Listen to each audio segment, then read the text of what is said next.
acabo de realizar la invitación. Este, aquí Hola, está Javier. el doctor Jorge Espinosa. Hola, qué pena la ¿Cómo estás? tardanza. No te Empezamos cinco preocupes, minutos tarde la transmisión. todos tenemos hijos, todos tuvimos hijos o todos vamos a tener hijos. Sí, Entonces, sí, preciso el mío, el pequeño de 2 años, tiene que estar uno ahí al lado, si no lo siente, se despierta. Bueno, vamos a empezar esta transmisión. Ya iniciamos aquí en Instagram. También, como lo habíamos prometido, vamos a iniciar sesión en vivo por TikTok.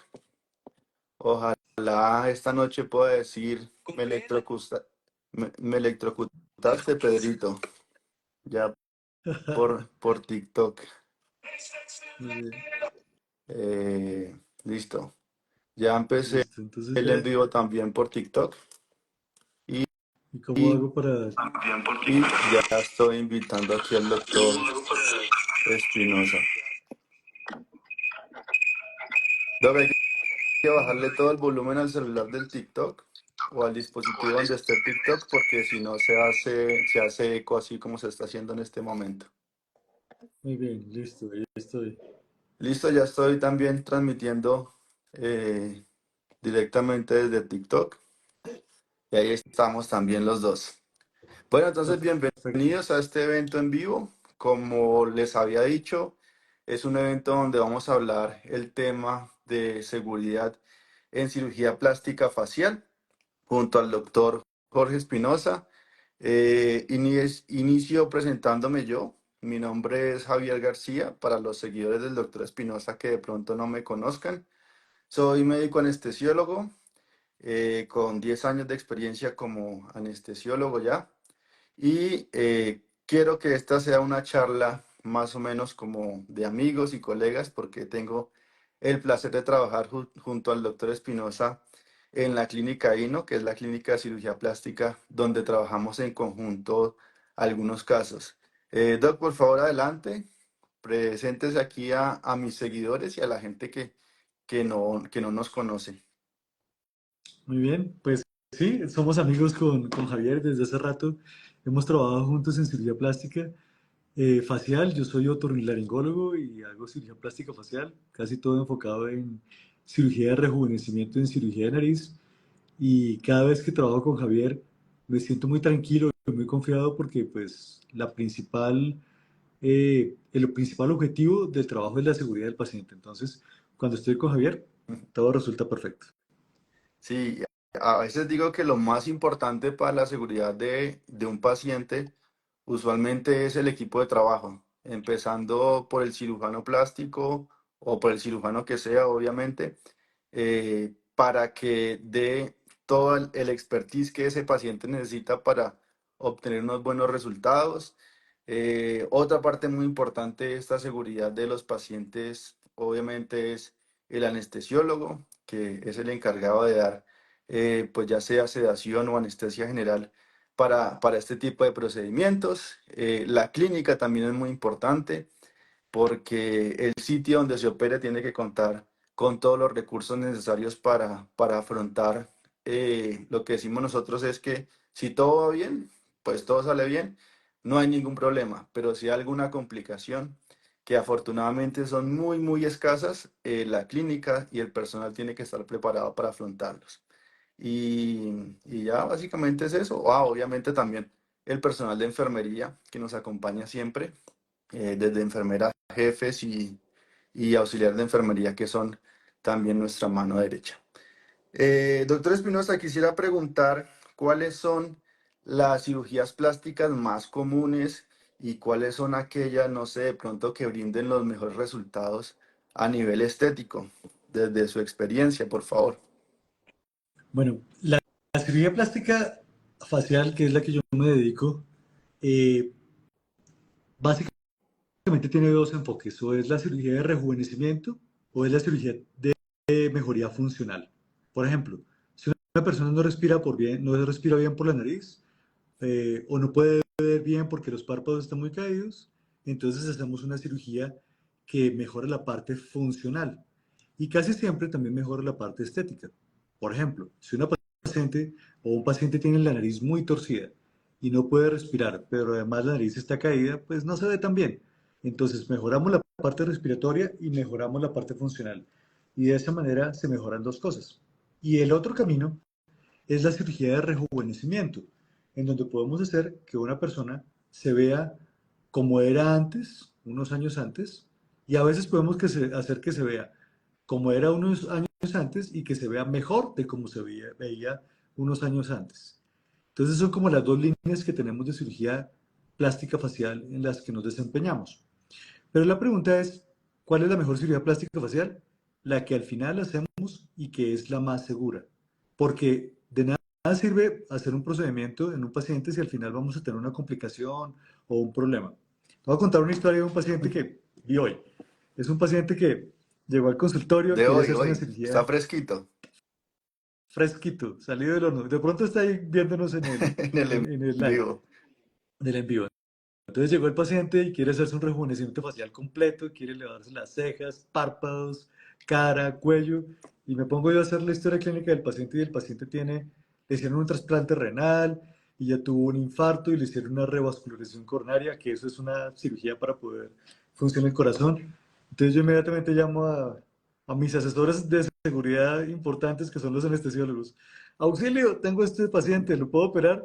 Y me dicen, bueno, no se lo recomendamos porque el riesgo que tenemos es demasiado alto.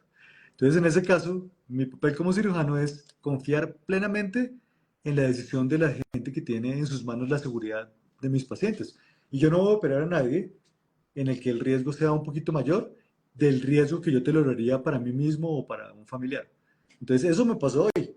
Y ese paciente venía la segunda vez, la primera vez ya le había dicho que no y la segunda vez venía a decirme otra vez que hiciéramos algo.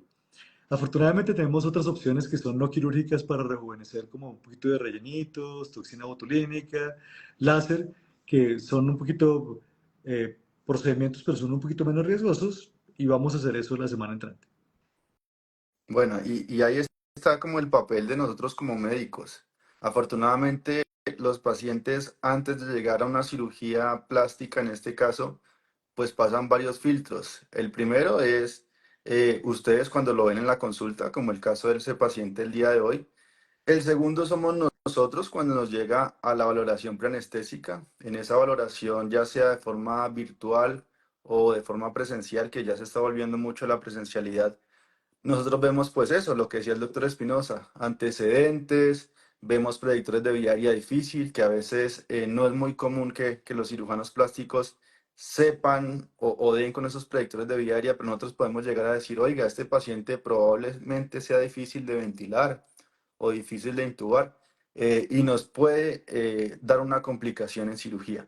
Esto es muy común en pacientes que van sobre todo para rinoplastia y cirugías de mentón. A veces uno los evalúa y son Malampati 3 o 4, o a veces en pacientes que tienen problemas de la articulación temporomandibular, que nosotros vemos que no pueden abrir la boca.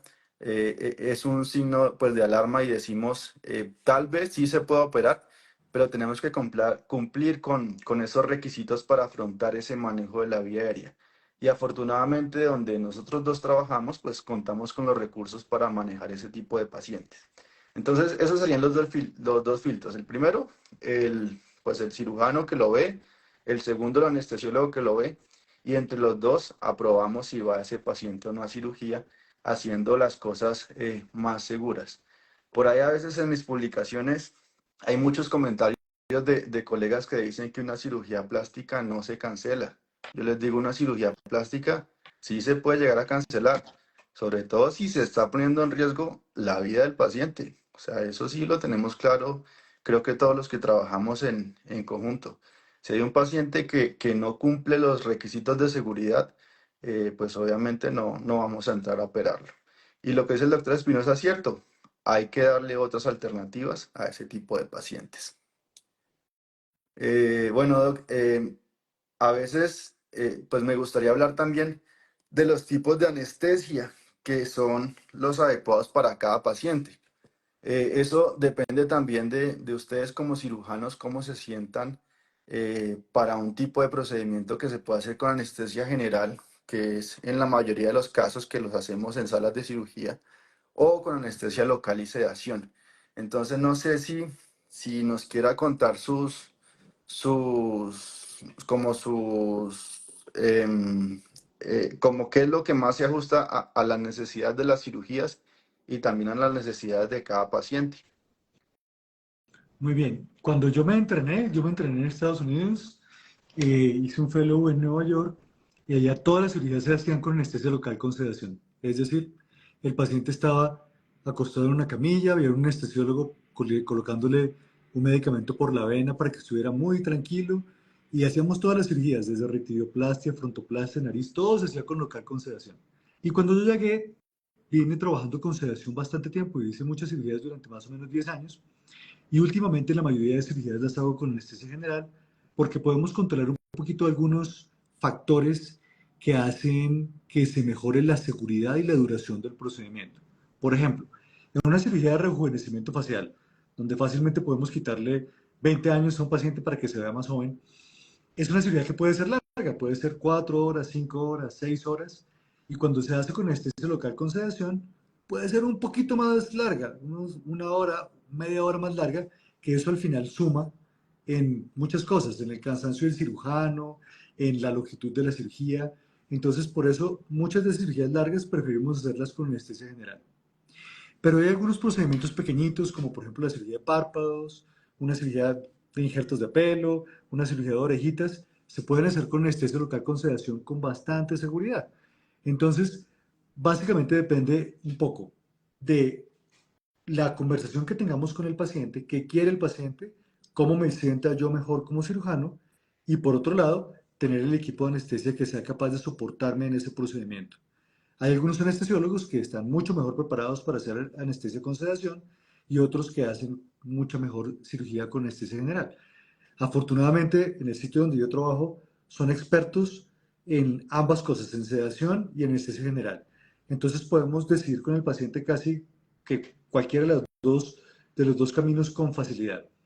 Y también depende un poco de cómo se siente el paciente. Hay pacientes que realmente no quieren estar con anestesia general por, no hay una razón particular porque no es más segura o menos segura, sino simplemente ellos sienten más confianza cuando están solamente con sedación.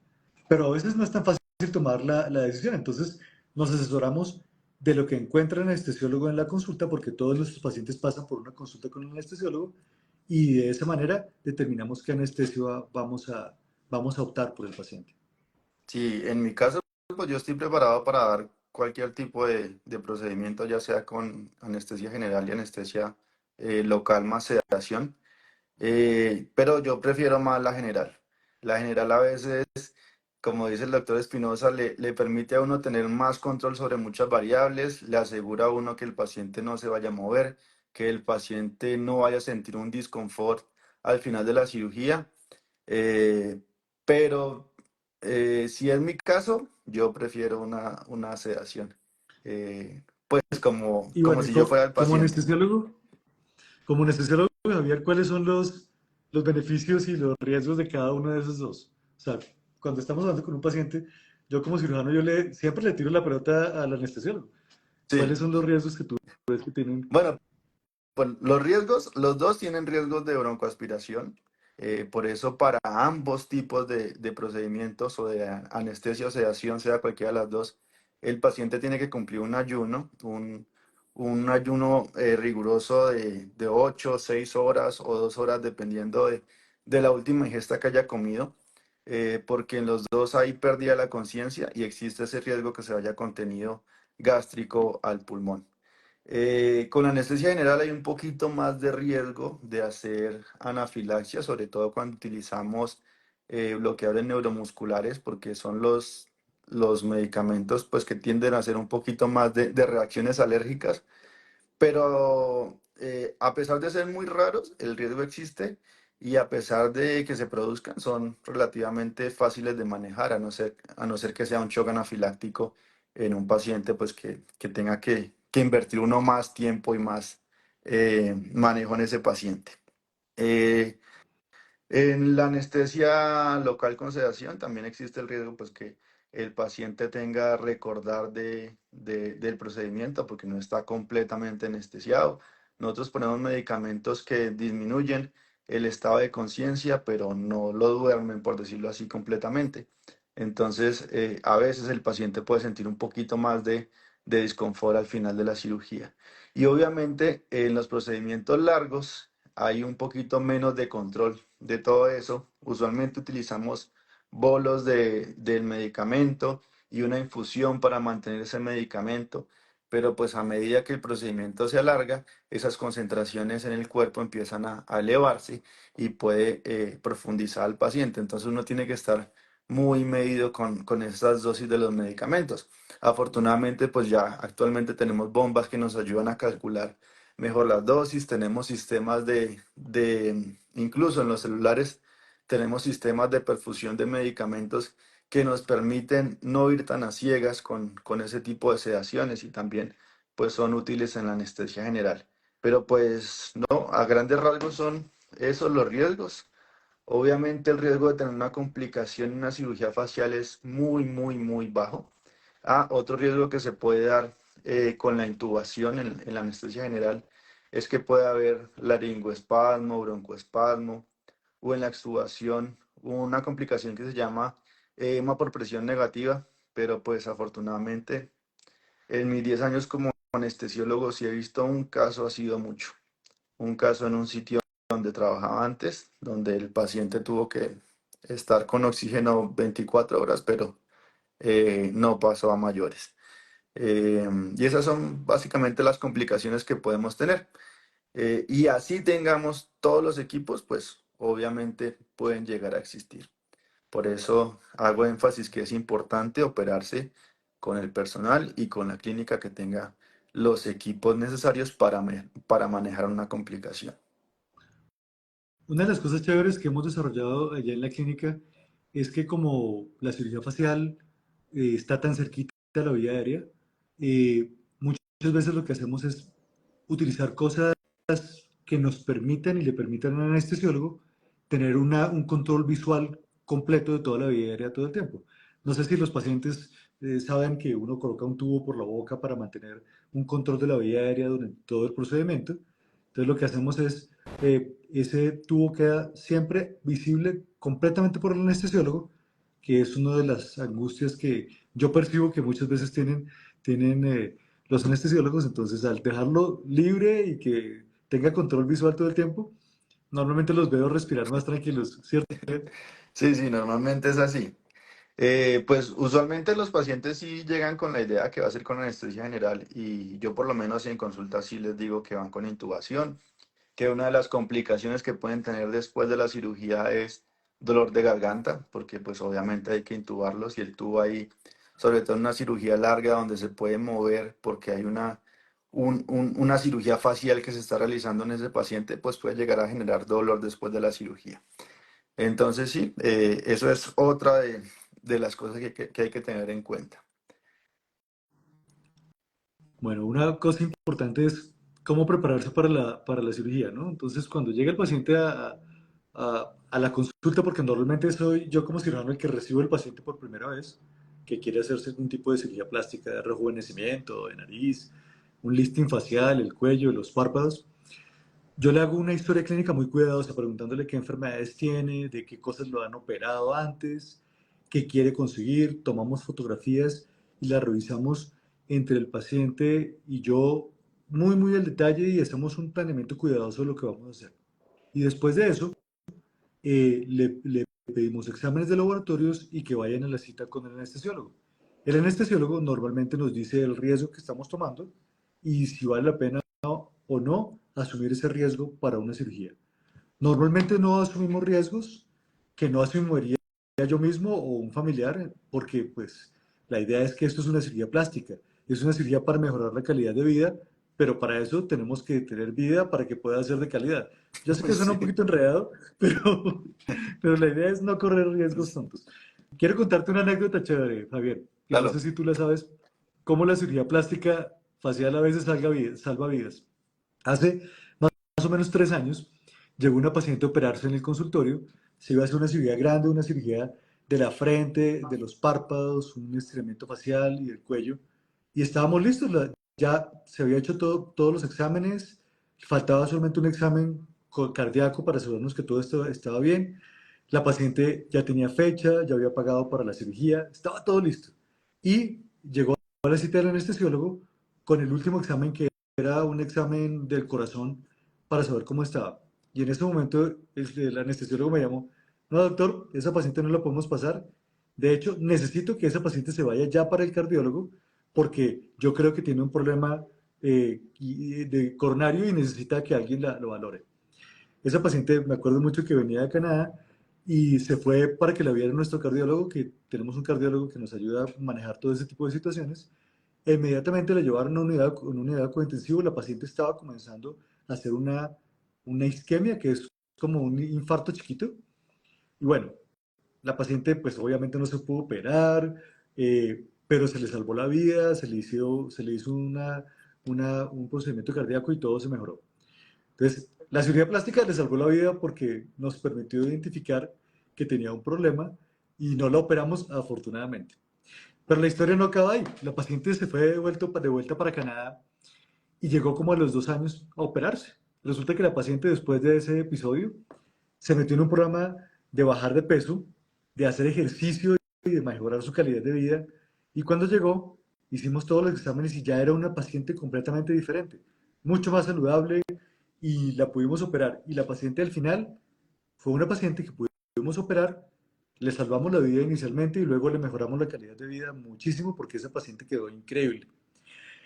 ¿Por qué quería tocar este caso que me parece tan chévere y tan importante? Es porque cuando uno trabaja en conjunto, el cirujano con el anestesiólogo y con todo el equipo para proteger la vida y el riesgo del paciente, pues normalmente los resultados son así de felices y así de exitosos.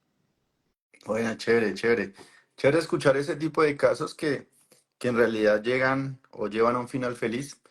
En cuanto a la anestesia, también hay algunas consideraciones para prepararse para la cirugía.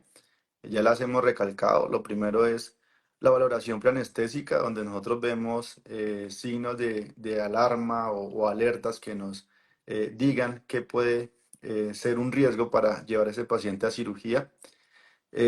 También podemos hacer una premedicación en dado caso que el paciente lo necesite, sobre todo en pacientes ansiosos, pacientes que puedan llegar nerviosos a la cirugía. Le podemos dejar unos medicamentos para que tomen la noche anterior o el día de la cirugía, incluso en la mañana, para que lleguen de forma más cómoda a cirugía. Eso se puede hacer sin ninguna duda. Lo que ha recalcado hace un momento, el ayuno. Los esquemas de ayuno también se los vamos a dar a los pacientes. Normalmente cuando llegan canalizamos una vena y ponemos antibióticos para disminuir el riesgo de infección de la cirugía, que es otro riesgo que también existe, muy bajito, pero también existe. Y ya básicamente el paciente llega, lo recibimos en la clínica, lo recibe el personal de enfermería, eh, termina de llenar documentos, se aclaran dudas y se pasa a cirugía. Siempre es bueno hablar con el anestesiólogo. Esa consulta preanestésica creo que nos ayuda a aclarar dudas y a disminuir la ansiedad que puedan tener, porque siempre la anestesia, sea sedación o anestesia general, va a producir algo de miedo en los pacientes, así sea algo muy seguro actualmente, porque las complicaciones son muy, muy bajas, pero pues los pacientes siempre van a tener ese miedo. Entonces el hecho de que tengan la oportunidad de hablar con uno como anestesiólogo y de aclarar dudas y de planear la anestesia para el día de la cirugía ayuda bastante. Ese- ese- ese- esa comunicación es clave, es absolutamente clave. Lo chévere es eso, que tenemos casi siempre una línea directa, y cuando yo tengo dudas puedo hablar directamente contigo y con ustedes para hacer que todo sea lo más seguro. Y normalmente los anestesiólogos también me llaman: oiga, doctor Sí, Espinosa, sí, mire, sí. tengo aquí su paciente ¿Qué que se le va a hacer? Es que está programada para tal cosa, pero veo que es muy grande y de pronto no va. Y no, a veces los códigos no van con la realidad. Entonces siempre es bueno tener esa comunicación entre cirujano, anestesiólogo y paciente, obviamente. porque en últimas, entre los tres tomamos decisiones. Y volviendo a esa frase que tú dijiste al principio, que no sé quién te la dijo, pero probablemente no está muy bien informado de que los pacientes de cirugía plástica no se cancelan. Eso no es cierto. Nosotros Sí, no corremos ningún riesgo, inclusive sin importar si el paciente ya está en la sala de cirugía, en la mesa de cirugía, y ya pagó, ya tiene todos los exámenes y tenemos todo el día reservado por ese paciente para operarlo, muchas no veces lo va. cancelamos. Nosotros no perdemos, no, no, no nos arriesgamos a tener una complicación que podamos prevenir. Pues porque es nuestro negocio es la vida de los pacientes y la vida feliz de los pacientes. No es suficiente con que sobrevivan, Sí, ¿cierto? sí, sí, sí. No, sí, no. Lo importante es que todo salga bien. Lo Lo importante al importante es final trabajar es por que la todo salga bien. seguridad de nuestros pacientes. Y sí, uno siempre aprende algo de todo en la vida, de todas las cirugías, de todos los pacientes. Siempre hay momentos que nos traen más sabiduría. Y el hecho de trabajar en esto de cirugía plástica ya durante tanto tiempo, le hace a uno ser a veces más precavido, porque este tipo de pacientes son pacientes de cuidado. Yo hago, las cirugías que yo hago básicamente son rejuvenecimiento y nariz. Y las precauciones o las indicaciones son un poquito diferentes en cada una de esas dos cirugías, sobre todo desde el punto de vista de anestesiología. Cuando yo estoy haciendo una cirugía estética de nariz o una cirugía funcional de nariz, eh, la nariz de todas maneras, siempre que hace uno una herida sangra y entonces el control de la vía aérea se vuelve eh, mucho más preciso y mucho más cuidadoso. En cambio, cuando yo estoy trabajando en la cara o en los párpados o en la frente, normalmente no hay sangrado por dentro de la vía aérea. Entonces, esas son dos particularidades que normalmente como cirujano, como yo soy el que está operando, eh, las controlo, pero es el anestesiólogo el que realmente tiene que lidiar con esa situación. Cuando tú estás trabajando conmigo en esa cirugía, Javier, cómo, cómo tú realmente, cómo hacemos para bajar el riesgo desde el punto de vista de anestesia en esos dos casos? Bueno, pues el riesgo de sangrado siempre existe. Afortunadamente siempre utilizamos un tubo, en su mayoría un tubo flexoanillado, que es un tubo que lleva un alma de acero para evitar acodamientos y que sea más difícil ventilar a ese paciente. El tubo lo que hace es que se mantiene rígido y por ahí lo podemos ventilar. La ventaja de tener el neumotaponador también nos hace que esa sangre que se produce al momento de cortar los tejidos nasales no vaya a la tráquea, sino que se quede ahí en la orofaringe. Y al final, pues es fácil de aspirar y de retirar antes de extubar al paciente. Obviamente, este sangrado también aumenta el riesgo de laringoespasmo porque la sangre actúa como un objeto que no debe estar ahí y puede hacer que la laringe, en este caso las cuerdas vocales, reaccionen de forma abrupta al momento de extubar al paciente y que se cierren, por decirlo así, y dificulten un poquito la ventilación. Pero pues teniendo las precauciones básicas de extubar al paciente bien despierto, de aspirarlo bien, de sacar el tubo de pronto con un poquito de algún medicamento, un bolito de lidocaína o de pronto de exmedetomidina, eso disminuye ese tipo de complicaciones. Y lo de siempre, la comunicación cirujano-anestesiólogo.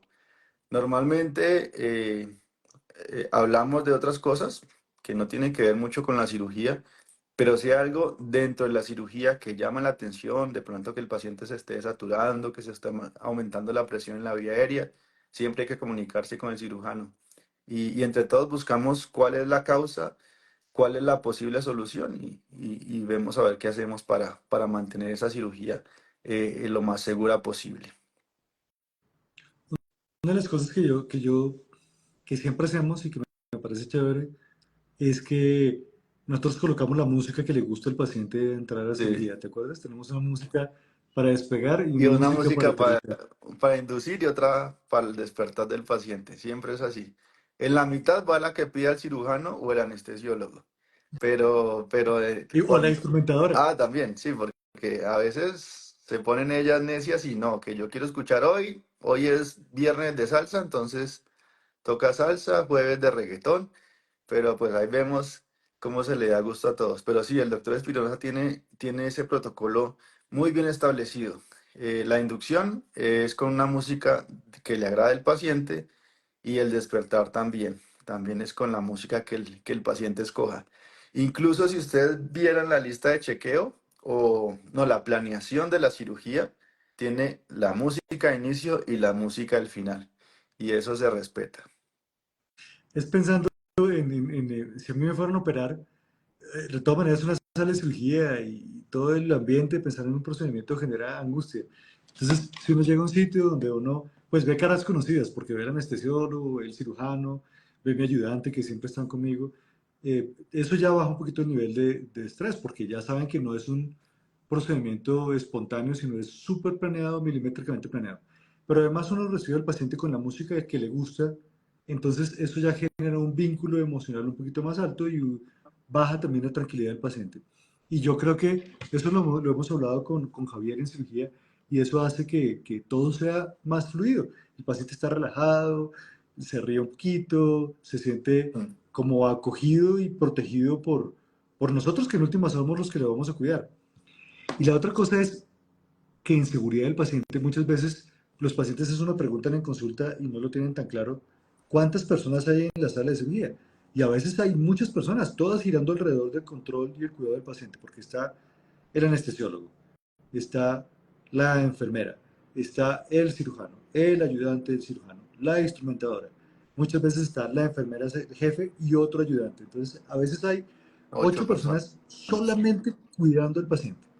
Porque eso es lo único que hacemos. Mientras que yo estoy haciendo el procedimiento cuidando al paciente, todo el resto está pendiente de que las piernas estén bien, los brazos estén bien, la vía aérea esté bien. Y es un equipo que muchas veces los pacientes no tienen en la cabeza todo lo que está alrededor de una cirugía para que sea segura. Sí, sí, sí. Eso siempre está ahí. Siempre somos 12, 16 ojos pendientes. A veces también las auxiliares son nuestros, en mi caso, sextos ojos, porque tengo 4, que le dicen a uno, doctor, está como No, un yo también poquito tengo 4, o bajita. sea que aquí hay 8. Sí, a veces le dicen, doctor, está un poquito bajita la tensión. Y uno dice, bueno, eso es tolerable para el momento de la cirugía, no quiero que sangre, pero pues siempre están pendientes porque dentro de las notas de enfermería también hay que llevar un registro de signos vitales.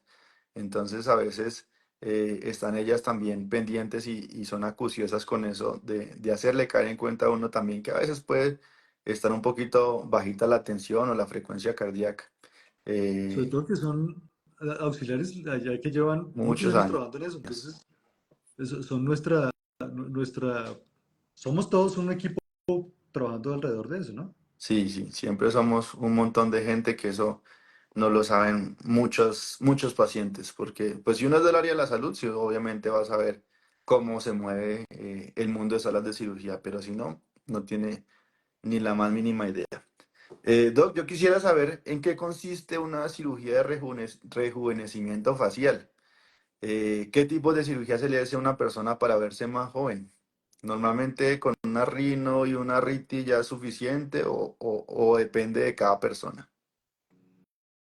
Bueno, la cirugía de rejuvenecimiento facial es la cirugía que más me gusta porque realmente, bueno, cuando yo veo a los pacientes después de cirugía me dan ganas de operarme a mí mismo, de hacerme algo para que yo también me vea más Un joven. poquito difícil.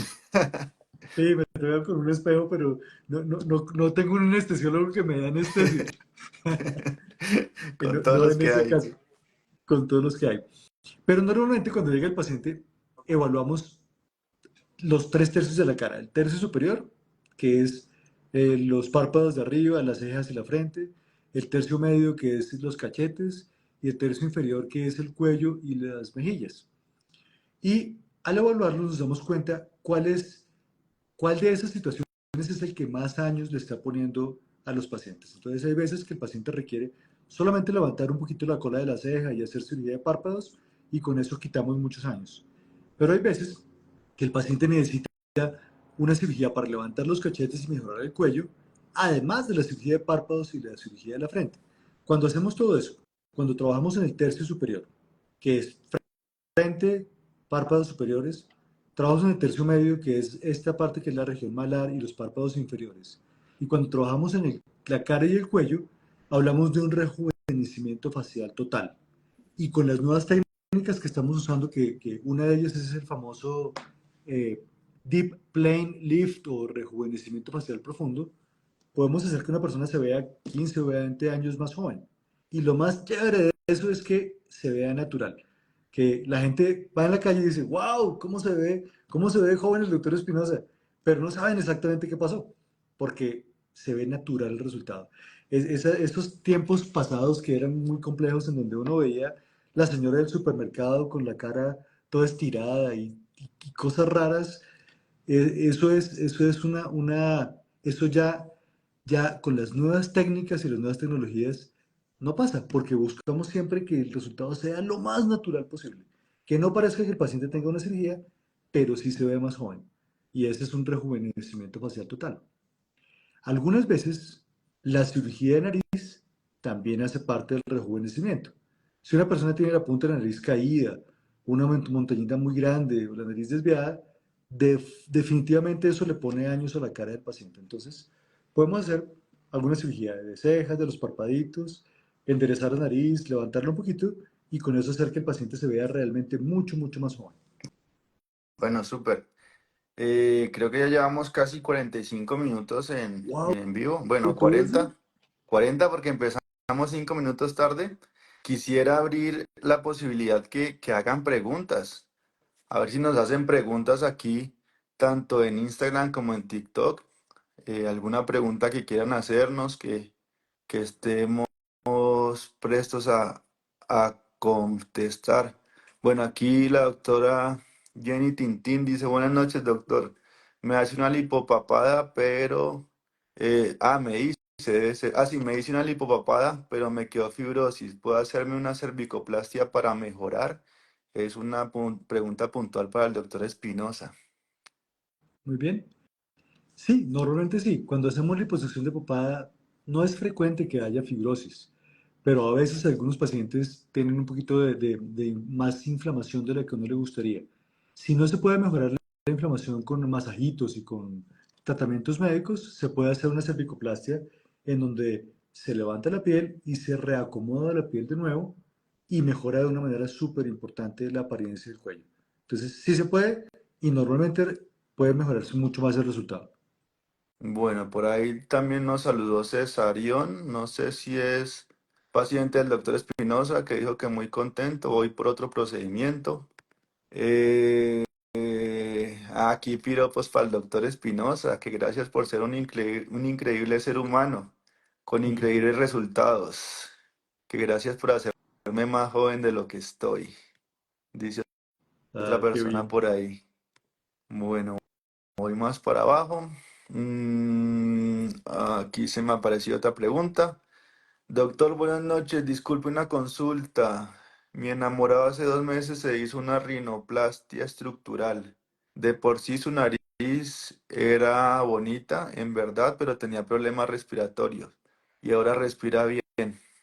Creo que no era pregunta, sino que estaba hablando de los resultados de una cirugía. Vamos a ver más Qué bueno, abajo. Hay bastante gente interactuando.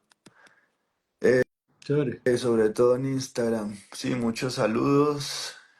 eh, Muchas manitos arriba. Bueno, pero no veo una pregunta puntual. Vamos a ver. Aquí hay una Al pregunta, fondo. que si que se operan hombres, si se operan menores de edad hombres.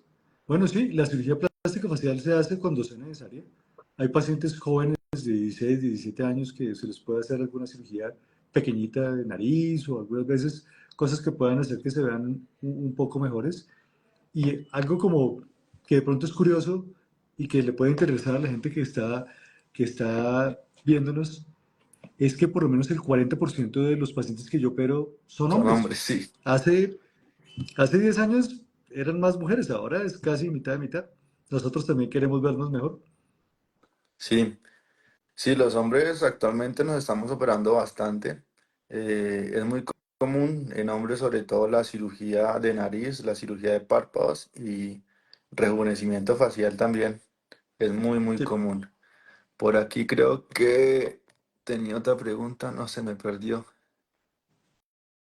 aquí, yo como soy nuevo en esto, no soy no se veo tan fácil las preguntas, pero ya estoy aprendiendo. Sí, Aquí dice, esta es una para ti, Javier. Ay, se me perdió. Quiero hacerme un rejuvenecimiento, pero soy diabética tipo 2, tengo hipertensión y artrosis. Yo la puedo operar. sí, ¿Qué dice Javier? yo le doy la anestesia. Con las Ah, siguientes bueno. condiciones, que la hipertensión arterial esté controlada y que la diabetes esté controlada. Usualmente los pacientes que van para rejuvenecimiento facial son pacientes ya con alguna edad pues no avanzada, porque desde los 40 años ya puede hacerse este tipo de cirugías o incluso antes, pero usualmente después de los 40, 50 ya tienen comorbilidades y esto es muy común. Pacientes hipertensos, pacientes diabéticos que nos llegan a consulta. Obviamente, lo que hacemos es pedir los exámenes de laboratorio, los prequirúrgicos enfocados en sus enfermedades. Y lo que tenemos que hacer es que ver que todo esté controlado. Si todo está controlado, se clasifican como ASA2, que es una clasificación que nosotros usamos, y básicamente se pueden pasar a cirugía sin problema. No, no hay problema en ese caso. Y además, otra cosa, cuando ahí la tensión está muy alta y no Sangra. está controlada, en cirugía me puede sangrar un Sí. poquito más de lo que yo quiero.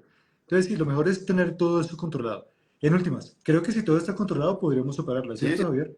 si todo está controlado, no, no hay problema, no veo ningún inconveniente. ¿Será que está en ayunas? Creo que Pues nos toca son programarla. las 9:20, nos vemos en media hora ya en la clínica. Sí, Eh, muy bien.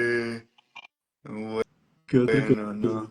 Por aquí al fondo hay un poco de preguntas, pero es que hay tantas interacciones, se me volvió a subir. Eh, ¿Existe ¿Te da algún procedimiento de rejuvenecimiento que se asemeje a los efectos del ácido hialurónico? Digo, por ejemplo, relleno y mejor perfilamiento, preguntan por acá. Eh, hmm, Afortunadamente, el rejuvenecimiento quirúrgico se puede combinar con el no quirúrgico para mejorar más el resultado. Sin embargo, lo que más va a mejorar o hacer que una persona rejuvenezca más es la cirugía.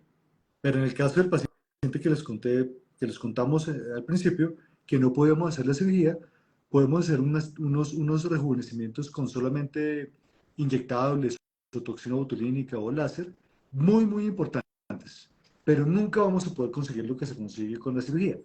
No sé si estoy contestando adecuadamente la pregunta, eh, pero un paciente que se hace un rejuvenecimiento no quirúrgico después se puede operar de la cirugía y un paciente que se hace la cirugía, después de la cirugía se puede hacer algunos procedimientos adicionales para mejorar más el resultado. Entonces, son cosas complementarias que pueden hacer que el paciente cada vez se vea mejor. Obviamente, tratando de controlar el riesgo, porque este es el nombre del juego, controlar el riesgo para que sea el menor posible. Y también a veces en cirugía se hacen rellenos grasos que pueden Sí, jugar un papel similar a los rellenos con ácido hialurónico.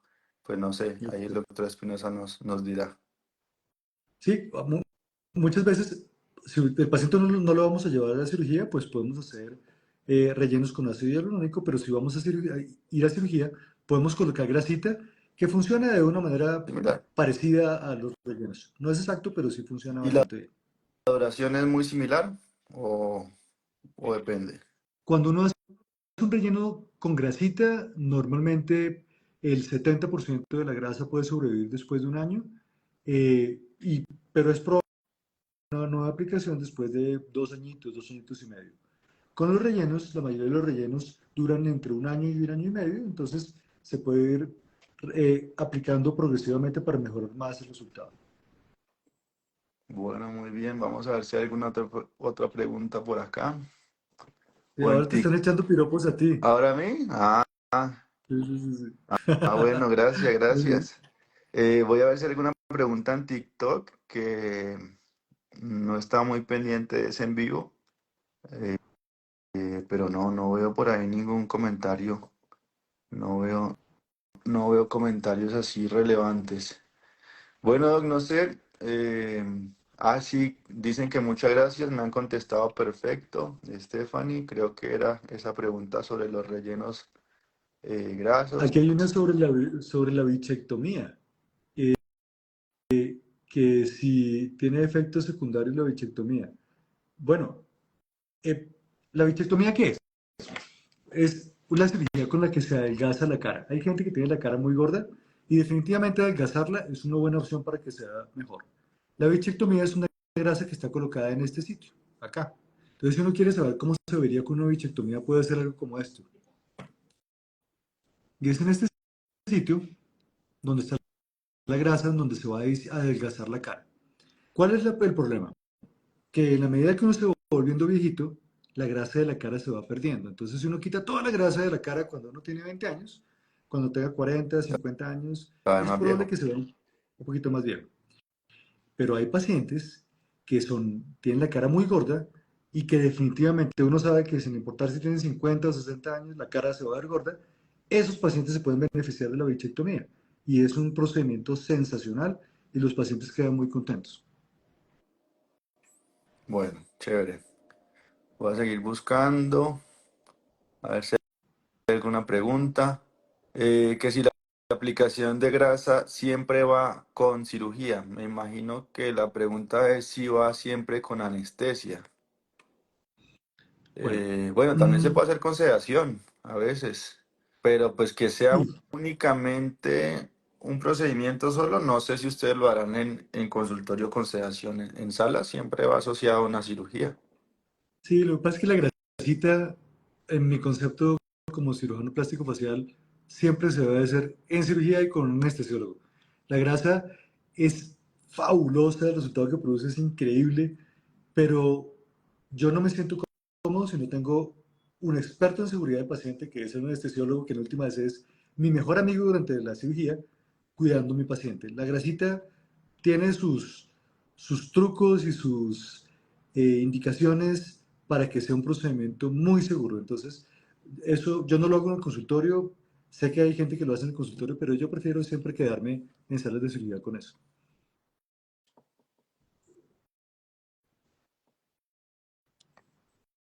Muy bien. Mm, bueno, ¿qué más? ¿Qué más? Eh, no sé, creo que ya abarcamos muchos temas el día Doc- de hoy. Doctor, qué pena, no puedo dejar de verlo sin recordar los chistes. Usted es un teso. Eso sí es para ti. ¿Será? No, el doctor Claro. Espinosa con sus chistes a veces por ahí en redes. Yo no hago chistes en redes. Yo me río de tus chistes. Porque, Bueno, gracias, porque gracias. Saludos al que me recuerda por ese tipo de contenido. es que tú Perfecto, muestras ese la comentario acerca de medicina, los anestesiólogos. Están comentando por ahí. tú muestras la Bueno, muy bien. medicina como es. Es, Sí, es nuestra vida. Nosotros nos movemos en ese medio todo el tiempo, entonces es sí, chévere. no es un humor para todo el mundo. Sí. Eh, bueno, creo que ya abarcamos bastante el tema que teníamos preparado para el día de hoy. Quiero agradecer por el tiempo, pues de nuestro, el que logramos sacar, porque llevamos tiempo ya diciendo tenemos que hacerlo, pero por algunos inconvenientes laborales y familiares no se pudo y se vino Semana Santa y pues hasta hoy estamos aquí hablando de este tema, que era un tema que teníamos pendiente. Voy a revisar también las preguntas y si hay la posibilidad o si hay la necesidad de hacer un segundo tiempo de una transmisión así, pues chévere, porque esto nos permite acercarnos a la gente, a los pacientes, aclarar dudas y Doc, muchas gracias por el tiempo y por esta casi una horita que estuvimos hablando. Javier, no, muchas gracias a ti. Siempre es bueno charlar con amigos acerca de los temas que nos interesan y nos afectan día a día, que en esto definitivamente la seguridad es uno de ellos. Sí, sí, señor. Bueno, pues gracias a todos. Creo que se trataron los temas que queríamos tratar. y gracias por la sintonía. Que estés muy bien. Hasta Feliz luego. noche, chao, hasta luego. Chao.